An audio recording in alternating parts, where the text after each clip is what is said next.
The deafening crash of bricks slamming into metal shattered the calm of our upscale suburban street. Amanda Whitaker, the iron-fisted president of Crestwood Heights HOA, stood in my driveway, her face twisted with fury, her pristine blonde bob unmoving as she hurled another brick at my brand-new, cherry-red Porsche. "This garish abomination is ruining our community's elegance," she shrieked, her voice dripping with venom. Little did she know, her reign of terror was about to unravel spectacularly. I'm Nathan Caldwell, a true crime podcaster who'd recently moved into Crestwood Heights, a gated enclave of manicured lawns and stately homes that oozed wealth. After my podcast series on corporate fraud skyrocketed to fame, I could finally afford a place like this, peaceful, polished, and close to my recording studio. What the realtor conveniently omitted was that Crestwood Heights was under the thumb of Amanda, a former corporate lawyer who'd ruled the HOA for 12 years through fear, selective rule enforcement, and the exhaustion of residents too worn down to fight her. My first run-in with Amanda came 3 days after I settled in.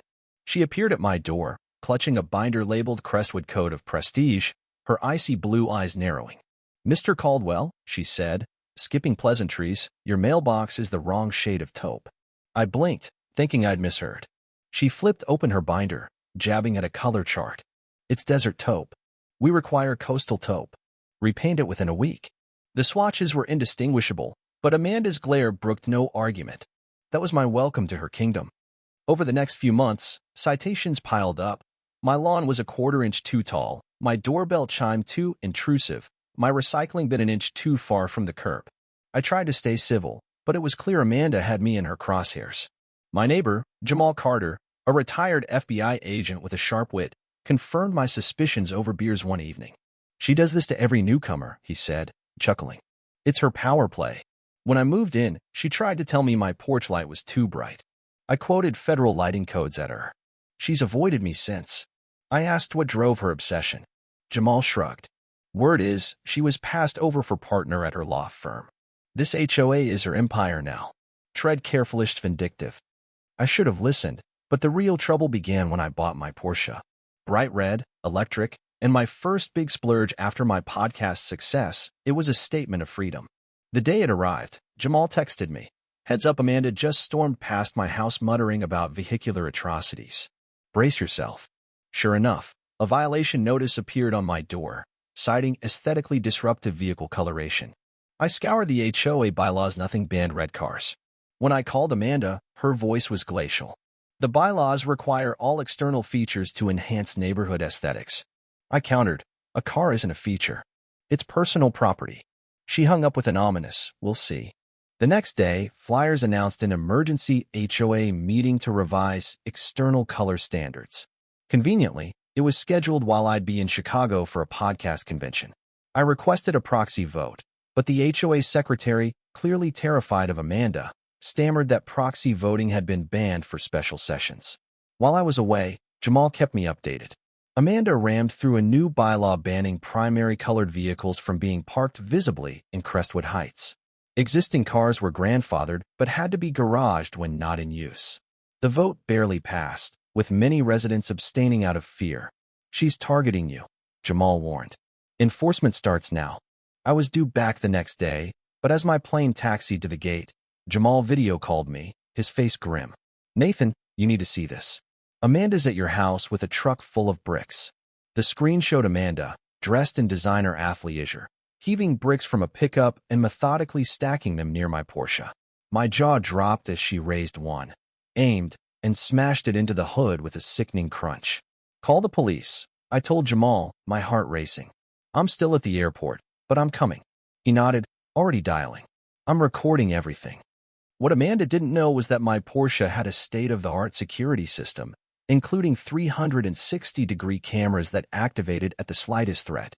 As a podcaster who'd exposed corrupt executives, I'd also installed high-definition cameras around my home. Every angle of her rampage was being captured.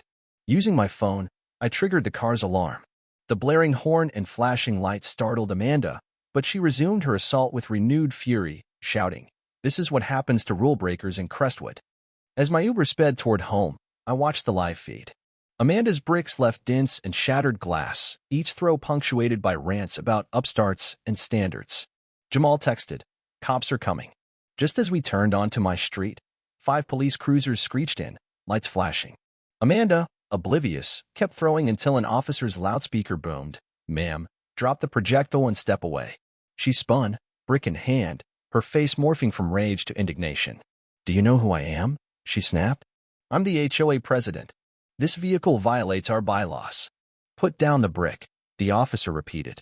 Amanda, defiant, hurled it at my windshield, spiderwebbing the glass. That was her undoing. Officers swarmed, cuffing her as she shrieked about suing and name-dropping the mayor, claiming he was her husband's poker buddy. I stepped out of the Uber just as she was shoved into a cruiser. Jamal, still filming, grinned. Perfect timing. I called some old FBI contacts. Didn't expect this many cops, though. I admitted, that's probably my car's auto alert system. It notifies police of major damage. Sergeant Daniels, a no-nonsense officer, approached. "Mr. Caldwell, we've got your vandal in custody. We need your statement." I surveyed my battered Porsche bricks had turned it into a war zone. "I'm pressing charges," I said, showing him the live footage and audio of Amanda's tirade. His eyes widened. "This is gold. Felony vandalism for sure." Another officer interrupted. "She's demanding to call the mayor to clear this up." Daniel snorted. "Let her try from the station." Then it clicked. Amanda's husband, Richard Whitaker, ran Whitaker Stone Realty, a company implicated in my podcast for rigging municipal contracts. "Sergeant," I said, "my latest series exposed corruption involving Whitaker Stone. New indictments dropped this week. This might be retaliation." Daniel's expression hardened. "You're that Nathan Caldwell? My brother binged your podcast. If this ties to your work, we're looking at criminal intimidation." Lieutenant Garcia from Major Crimes arrived, confirming the case's escalation. "Given your role in the Whitaker Stone investigation, we're adding patrols and need your footage ASAP." Amanda was transferred to an unmarked car and driven off, still ranting. The police towed my Porsche as evidence, promising to coordinate with my insurance. By morning, Crestwood Heights was abuzz. The HOA board, desperate to distance itself from Amanda, ousted her and repealed the car color rule. Board members apologized, admitting they'd caved to her bullying. She had dirt on everyone. One confessed. Opposing her was a nightmare. Richard Whitaker was indicted days later, and the local paper splashed Amanda's brick-throwing stills across its front page, tying her vandalism to the corruption scandal. My insurance, initially skeptical, cooperated after Porsche's legal team offered support, eager to showcase their security features. They loaned me a car and used my footage in a campaign, compensating me generously. Jamal's video went viral, earning him news interviews and internet fame. "Not bad for a retiree," he quipped. The new HOA president, Sarah Lynn, introduced reforms, supermajority votes, proxy voting, and an appeals board. She asked me to join, citing my investigative skills. I opted for an advisory role, my podcast schedule too hectic for more. Amanda took a plea deal: probation, restitution, 500 hours of community service, and a restraining order. The Whitakers' house languished on the market, their reputation toxic. My Porsche returned, pristine, a defiant beacon in my driveway. I used Amanda's bricks for a backyard patio, a monument to her downfall. Her public unraveling not only freed Crestwood Heights but fueled the corruption probe, with Richard turning state's witness to save himself. New residents still ask about the brick story, and I tell it as a lesson. Unchecked power, no matter how petty, can't withstand those who fight back.